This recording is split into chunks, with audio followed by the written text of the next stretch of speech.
Hey there, everybody. Thanks for joining me for another one-man review. Today I'll be taking a look at another one of the pieces that Floyd Tangeman at Deadcrow sent along. Floyd sent me a whole bunch of books. They had enjoyed my previous reviews of the stuff that they had sent Sean, and then Sean passed on to me. And it seems like that group out there is really enjoying what we're doing, and I really enjoy what they're doing. So Floyd was kind enough to send me a whole bunch more stuff. And this one here, Spaceship Number One, I think is one of the most interesting pieces I've got, but also one of the most difficult for me.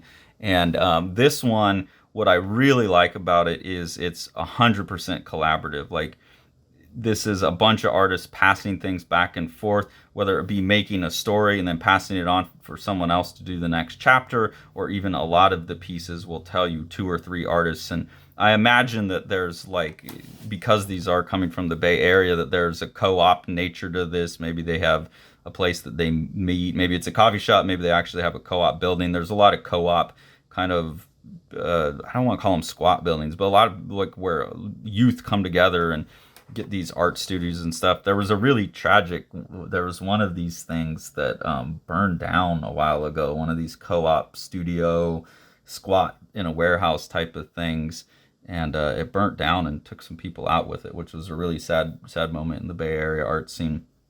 But this has this vibe. It's coming out of that passing things back and forth together, sitting around at the table late at night, welding junk together and gluing shit down and taking a picture of it. And I really, really like that. Now, in terms of the writing, a lot of it's really hard to read, just because all the handwriting and the way it's couched in the images, and there's alien language. And then if you actually get through that, then a lot of it just seems poetic, freeform, automatic flow of conscious type of writing. It's obviously all supposed to have like a sci-fi element to it, but I found very quickly that it was really hard for me to read the dialogue and make anything of it, and it didn't seem particularly relevant to me in terms of just enjoying the book. Like, it's the look of it that I like quite a bit. This is Ashton Carlis right here, who's really, I think, within that little group, seems to be the one that was bringing this aesthetic to the table. And then it seems like they're all playing with this aesthetic in this issue. All the people: Ethan Means, Zach Thompson, Ethan Kramer, Floyd Tangeman, Nora Ashwood. There's a lot of artists in here that are collaborating on this. Jade Marr, a lot of the names I'm familiar with from the Deadcrow crew. And they're all kind of taking the same collage comic approach. I've mentioned Baron Story before. He seems to be a touch point for this. And then Dave McKean and Bill Sienkiewicz coming out of him. What David Mack did with Kabuki, this type of collage, bricolage comics. Then also looking back at older surrealist artists like Joseph Cornell. Like, this feels very Joseph Cornell. I remember seeing, when I was in the Bay Area, a girl I dated at the time took me to see a Joseph Cornell show at MoMA. And that was the first time I'd seen his stuff in person, and this reminds me a lot of it. So yeah, this is just beautiful stuff to look at. But it's got alien language and stuff, and so it's obviously not meant to be entirely decipherable. Maybe you could go in and reverse engineer the code out of here. It does seem like you could say, well, that 4 dots is a B and the V shape is like an E, 2 dots is an A. It looks like you could do that. But in reading like a few pages of it, there was nothing in the writing that engaged me enough to suggest that I would want to do that. Again, it's just a visual experience for me, and I can kind of check in and out of the writing when it's like easier to read. I can go, okay, well, I'll read that one, and it's so poetic. It seems like you can kind of engage with it however you want. So this one is Ethan Means, and you can see again that same just kind of grabbing whatever materials you have around, mixed media approach to things. That's really so beautiful. So I'll just flip through and show a couple ones. I don't know who was all doing what. It was a little hard to follow that. Really like this one little bit where it's like anyone who's painted and had dried up acrylic on the end of their little tube of paint there, pull that off. That's what that is. That's what it looks like. This saturated like cloth here with the towel, the texture of that and all those spray paint or stained colors on that's really cool. So not letting anything go to waste, which feels right to me with this DIY stuff. It's like repurposing. There's a lot of that in the Bay Area. Actually, one thing I've been thinking a lot about while I'm reading these and especially this book and some of the just more graffiti looking style in the other ones make me wonder. Since I know the people behind this will be watching this, I want to ask, leave me a comment, Floyd or whoever else from Deadcrow watches this. Have you been to the Albany Bulb? And if not, why not? And get your ass over there. The Albany Bulb is like this in real life. It was a place where the hippies in like 69, a bunch of kids like got fried on acid and dropped out of Berkeley and went and formed a homeless colony on this. It's literally like a strip that goes out into the bay, and then there's a circle at the end. And what it was a dump site for a long time. They built like the strip out into the water is all trash, and then the big circle at the end was all trash. And I think the large majority of the trash was from the big 1905 earthquake, I think was the one. And so it's all this concrete and rebar and all this crap. And at some point when we got more environmentally conscious, they said, well, you can't dump anything out there except plant matter. And so the whole thing got covered over with dirt and plant matter. I'll keep flipping through this while I'm talking. And it's now become like this recreation area that's really great for dogs. But during the initial like hippie movement of the late 60s, early 70s, a lot of people went out there and used all the construction material to build houses and stuff, like these little huts and things. And there was for a long time like a thriving homeless community out there with like 2-story structures that have like stairs that you can go up stuff. It's the craziest fucking thing. And I came across it without having any idea what it was. When I first moved to Berkeley, I was just driving along the shore looking for somewhere to hang out and stumbled across this place. And as I walked around it, it just started like these little trash art things started popping up, and then you'd start seeing graffiti on some of the concrete blocks, and then it gets to where there's like 20-foot tall sculptures made out of driftwood and shit, like a knight riding a dragon, and like literally a house with a staircase that you can stand on the roof, and it's all made out of the trash that was there. It's a phenomenal place. Anytime I take anyone new to the Bay Area, that's the first thing I do is take them to the Bulb. So if the Deadcrow crew hasn't been to the Bulb, you should go out there. And the cool thing about the Bulb is it's constantly shifting. So it's like this book in that it's this open thing where, you know, the first time I went out there, there was this one thing that had like this really cool like Sistine Chapel of Hell inside of this concrete bunker.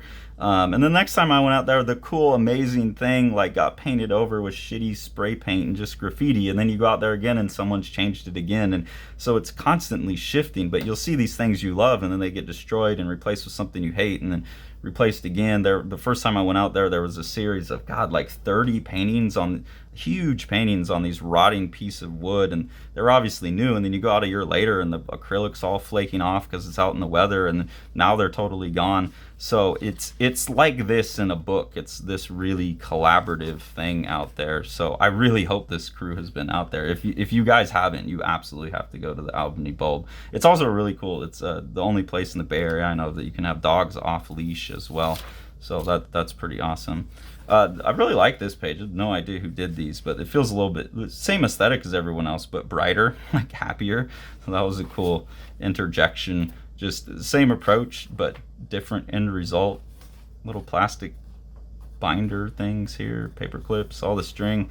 I just like it. It looks like they're having a shitload of fun. I have no idea what it all adds up to reading it, but it doesn't really matter to me. Yeah, just cool stuff.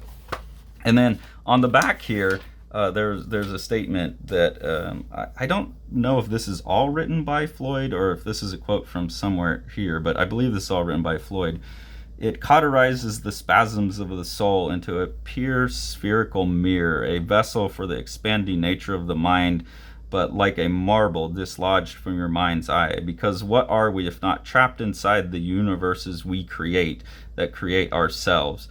But with art, we have a vessel, a spaceship, to shoot like a pinball into the universe of another human being. Seek to amend the space between each other, but without losing the sublime depth of experience we come to understand in glimpses.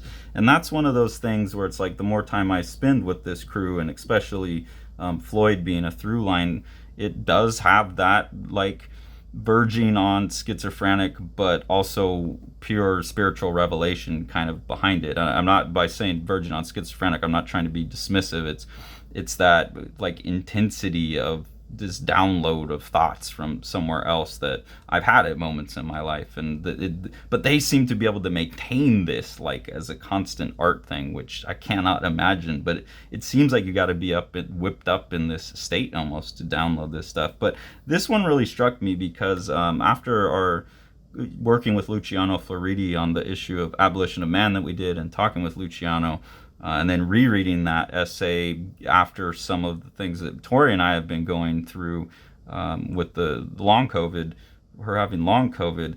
I'll say this right now. I have said on the channel before that I'm a staunch individualist, and I have said that, I don't know, probably for 20 years. Like, I am very much against, like group think. I'm very much against like any kind of collectivism. Scares me a little bit for some reason. Always has, always feels uncomfortable, always feels dangerous. I've always said I'm a staunch individualist. You have to put priority on the individual first, and then the collective is just the way that you manage the relationship between individuals. And that's how I always thought about it. I will say that as of basically like January 2023, I'm going to say I'm not a staunch individualist anymore. I've realized that I was creating the collective and the individual as these two things, and that I was focusing on the relationships between the individual, and really thinking about what Luciano meant in his essay that he gave us for Abolition of Man. And in talking to him, I've really come to realize that those two things don't have to be in competition, and that the proper way to think about them is the proper way to think about anything is always to focus on the relationship between them. So not just the relationship between individuals, but that the collective and the individual, whatever individual it is, that we should always be focusing on the relationship between the collective and the individual, and there's responsibility to both. That the individual has a responsibility to collective, and the collective has a responsibility to the individual. So you can't craft your version of what a society should look like around individualism or collectivism. And I bought into that false bullshit for a long time in my life, and I'm willing to change my mind. Like, I've been convinced. So I'm not an individualist anymore. I guess I'm a relationalist, or whatever the fuck you want to call it. I don't care. But there's something about that in the statement that Floyd made here on the back that spoke to me. You know, this sense of and it goes to the thing I said in an earlier review of a Deadcrow thing about this, the becomer generation, the burden of always being responsible for at every second of every day forming your own identity versus some kind of more persistent identity. And again, you know, that shouldn't be an argument. It should be about the relationship between the persistent individual and the changing individual that's mapping on top of the persistent individual. But this has that built into it. You know, it's like we're trapped inside of these universes that are ourselves. And I think this has the broken idea that we're 100% responsible for creating that, or that society, you know, is influencing it, but that there's a loss of agency in there, or an overburden of agency too, that it's your burden to create yourself at all times. But that there's a trap in there. And really the really profound belief that art is the way that you navigate, you like bridge that space to the other individual, at least. And I think I would say, you know, maybe let's extend that idea back to valuing culture again, because that's how both an individual bridges the gap to the culture, and how individual, or to the collective, and how individuals as a group can then co-inform the collective over time. And I think that's maybe something that we lost. I'm rambling a bit because these are things I've only been thinking about in the last month or two, but they've been really pressing. And I really appreciate that a lot of what's coming from the Deadcrow crew seems to be touching on the same stuff. I don't know. They're probably veered from me philosophically. But there's zeitgeist stuff that everyone's poking at. And that's what I really like about some of this stuff, especially when it feels like it's coming from a younger place, like a more urgent place of youth, really trying to figure it out and contributing something new to the conversation. You keep your pulse on the zeitgeist a little bit, and a lot of times the pulse is too far from my senses. You know, it doesn't make it through my interpretive membranes because I don't get it, right? So like I don't get the writing in here. I get the thing on the back, or at least I get something out of it. But a lot of the writing in here I don't get. I don't know what's it about. Maybe I'm too far from the zeitgeist now. But that's what I really like about these, is they feel like they're pushing towards something. I don't know that every one of these artists has it totally resolved yet, or that they ever will, but there's heat in that for me, and I find it really interesting. So this one, it's one of those fried pickled ones, you know, like I want to keep coming back to it because I don't know what I make of it. And that's maybe to me some of the most interesting things. So really, really like Spaceship #1. I hope other people go get it. If other people have had it and are more persistent than me with all of the kind of abstract flow of consciousness poetry, you know, what's your interpretation? I'd love to know. So thanks again, Floyd, for sending all this stuff along. Love this, especially love the aesthetic of this book, and quite love and found that quote on the back thoughtful. So really appreciate that. I hope people can go support what Deadcrow's doing. If you appreciate what we're doing here on the channel and want to support us, the best two ways to do that are first through our Patreon. We have 2 different levels of engagement there that come with different voting rights, different exclusive content. The money we get from that, we try and turn back into the books that we review, so try and put that in other creators' pockets, and we really appreciate that. That allows us to keep exposing you to these things. And then the best thing that you can do is support Living the Line, is to support what Sean's doing with Living the Line Publishing. So we'll take a look at one of Sean's projects now. Centralia is an awesome, gorgeous comic by rising Dutch star Neil Van de Peet. This is his first work. It's a really great sci-fi story. There's a world in the future where the sun has gotten so hot that people can't be on the ground, so they have to run around. There's a lot of conceits that go with that. You know, what is the world that looks like?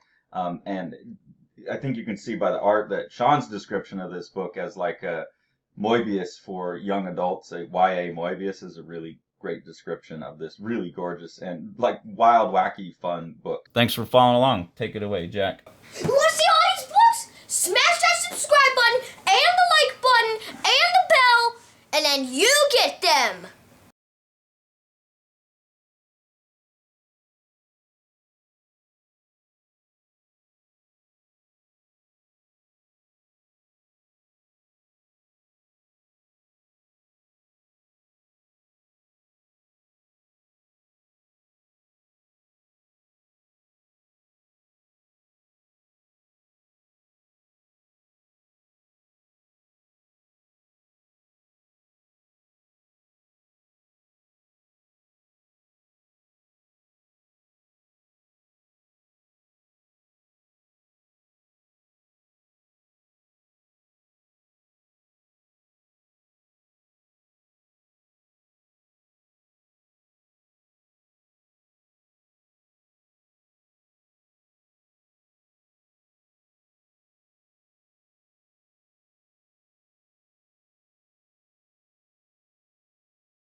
Make sure to like, smash that subscribe button, and ring that bell.